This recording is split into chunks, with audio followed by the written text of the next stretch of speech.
Hello everyone, welcome back in our online session for maths. गणित भाग 2 के लिए कक्षा 9वीं और हमारा टॉपिक चल रहा है चतुर्भुज यानी कि क्वाड्रिलेटरल यानी कि चतुर्भुज। एंड मैं आपकी मैथ्स टीचर नैना गिद्धे। देखो क्वाड्रिलेटरल यानी कि चतुर्भुज इस लेसन पर बहुत सारा भाग पोर्शन में से डिलीट किया है, जो पोर्शन में है और बेसिक जो हमें ज़रूरी है जो भी डिलीट किया है फिर भी हमें बेसिक चाहिए, इसलिए वही पोर्शन से हम कुछ एग्जांपल्स ले रहे हैं। अब प्रकीर्ण प्रश्न संग्रह हम सॉल्व कर रहे हैं। इसके पहले हमने 1 से 3 2 क्वेश्चन सॉल्व किए। क्वेश्चन नंबर 1 में हमने 3 क्वेश्चन, उसके बाद क्वेश्चन नंबर 2 सॉल्व किया। क्वेश्चन नंबर 1 MCQ टाइप का क्वेश्चन था, उसमें 3 क्वेश्चन थे। पहला ओरली हमने सॉल्व किया, फिर उसके बाद दोनों क्वेश्चन हमने सॉल्व किए।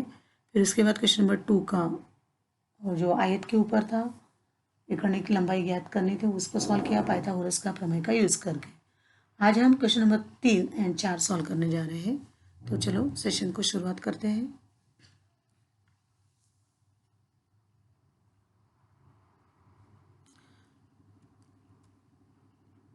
क्या है प्रश्न, देखो क्वेश्चन नंबर 3,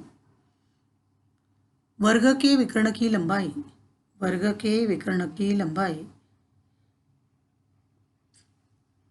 13 सेंटीमीटर है तो वर्ग की भुजा ज्ञात करो। अभी इसके पहले गणित में हमने विकर्ण की लंबाई ज्ञात की थी भुजा के आधार पर। अभी हमें विकर्ण की लंबाई दी है तो हमें भुजा ज्ञात करना है। सेम एग्जांपल से सिर्फ थोड़ा सा अलग है। हमें पहले विकर्ण हमने फाइंड आउट किया था पाइथागोरस प्रमेय, यहाँ पे हमें भुजा फाइंड आउट करनी है। विकर्ण की लंबाई ऑलरेडी हमें दी है, विकर्ण की लंबाई हमें की दी है, राइट।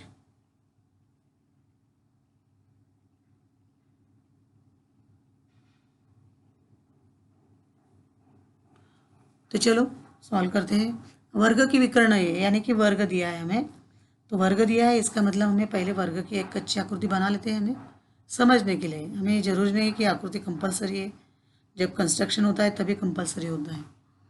ओके, तो चलो मैंने एक वर्ग खींच लिया। वर्ग का नाम क्या देंगे हम लोग? ABCD। ओके, वर्ग का नाम देंगे, राइट, ABCD।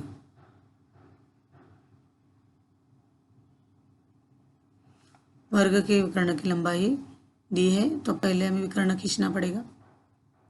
ABCD यह एक वर्ग हो गया।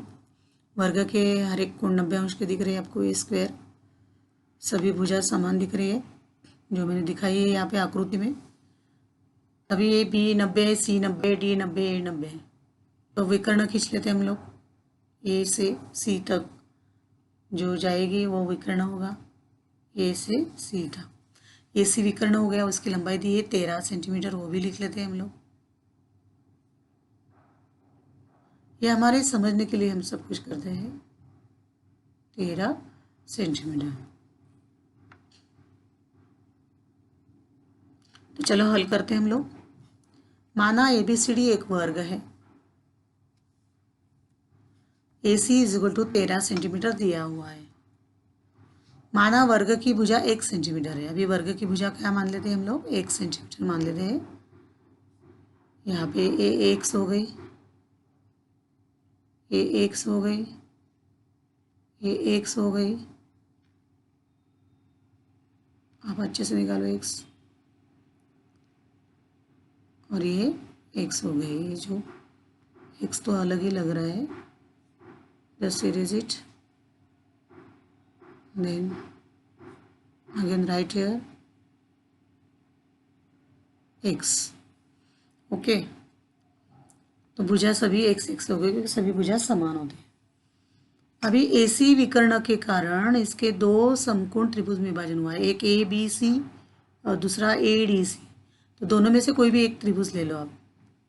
त्रिभुज ABC में कोण ABC बराबर 90 अंश, कोण ABC बराबर 90 अंश। अभी यहाँ पे हम पाइथागोरस प्रमेय यूज़ करेंगे। पाइथागोरस प्रमेय से इसके पहले हमने डायरेक्ट किया था वर्ग का एक गणित, हमने पहले से शुरुआत में लिया था, तो डायरेक्ट सूत्र किया था। ओके, तो उसमें हमें डायरेक्ट वर्ग की भुजा बराबर 1/2 गुणा विकर्ण की लंबाई। उस तरह से भी आप कर सकते हैं। मैं अभी पाइथागोरस से जा रही हूँ। AC का वर्ग बराबर AB वर्ग प्लस BC वर्ग। मैंने ABC लिया है तो AC का वर्ग, AC विकर्ण हो गया AB वर्ग प्लस BC। AD से लेता है तो भी AC वर्ग होता, विकर्ण होता, AD वर्ग DC होता। AC वर्ग बराबर AB वर्ग प्लस BC वर्ग। हमें क्या दिया है, AB और BC x x है, मान डालते थे। 13 का वर्ग x का वर्ग प्लस x का वर्ग, 13 का वर्ग करेंगे यहाँ पे। 13 का वर्ग बराबर x वर्ग प्लस x वर्ग। 13 का वर्ग कितना होगा, 169। x वर्ग 2x वर्ग, तो 2x वर्ग बराबर 169। 2x वर्ग बराबर 169। 2x वर्ग बराबर 169। अभी 2 का पक्षांतर करेंगे जो 169 को भाग में चला जाएगा। देयरफॉर यू गेट x वर्ग इज इक्वल टू 169 बटे में 2। 169 बटे में 2। अभी 169 एक विषम संख्या है, यहाँ पे 2 से तो 2 सम संख्या है, डायरेक्ट भाग जाने वाला नहीं है, तो पॉइंट में उत्तर आएगा, लेकिन पॉइंट में हम वर्गमूल नहीं निकाल सकते। ओके, तो हम दोनों पक्षों में वर्गमूल लेंगे, तो जो 2 है वर्गमूल में जाएगा। 169 का पता है 13 है। देयरफॉर दोनों पक्षों में वर्गमूल लेने पर x बराबर वर्गमूल में 169 बटे में 2, वर्गमूल में 169 बटे में 2 आ गया। लेकिन 169 का वर्गमूल 13 है, लेकिन 2 का नहीं है, तो उसको वर्गमूल में रखेंगे। देयरफॉर x बराबर 13 बटे करनी 2, 13 बटे करनी 2। अभी हम हर का परिमयकरण करेंगे, क्योंकि बटे में करनी होगा तो उसको हटाना है हमें, तो करनी 2 को ऊपर भी और नीचे भी गुणा करेंगे, तो क्या मिलेगा, x बराबर 13 गुणा करनी 2, करनी 2 गुणा करनी 2। अब ये करनी 2 गुणा करनी 2 2 हो जाएगा, 13 करनी 2 बटे में 2 मिलेगा। x बराबर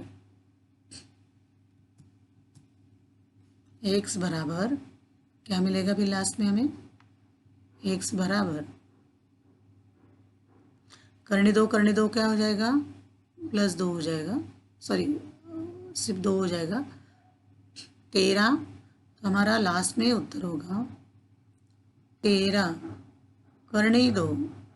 करनी 2 वैसे कैसे रहेगा, ऊपर का, ऊपर करनी में रहेगा तो चलेगा, नीचे नहीं चाहिए, इसलिए हमने नीचे करनी 2 का हटा दिया। करनी 2 गुणा करनी 2 हो जाएगा बट 2। तो इतना ही उत्तर आपको रखना है। लगे तो आप 13 से 2 को भाग देकर पॉइंट में लेकर करनी भी कर सकते, इतना रखा तो भी चलेगा। तो हमें मिला x बराबर 13 करनी 2 बटे में 2। अगर आप सूत्र से जाते तो भी आपका उत्तर यही है। समझ में आ रहा है? इस तरह से हमने वर्ग की विकर्ण की लंबाई दी थी, उसके आधार पर हमने भुजा को फाइंड आउट किया।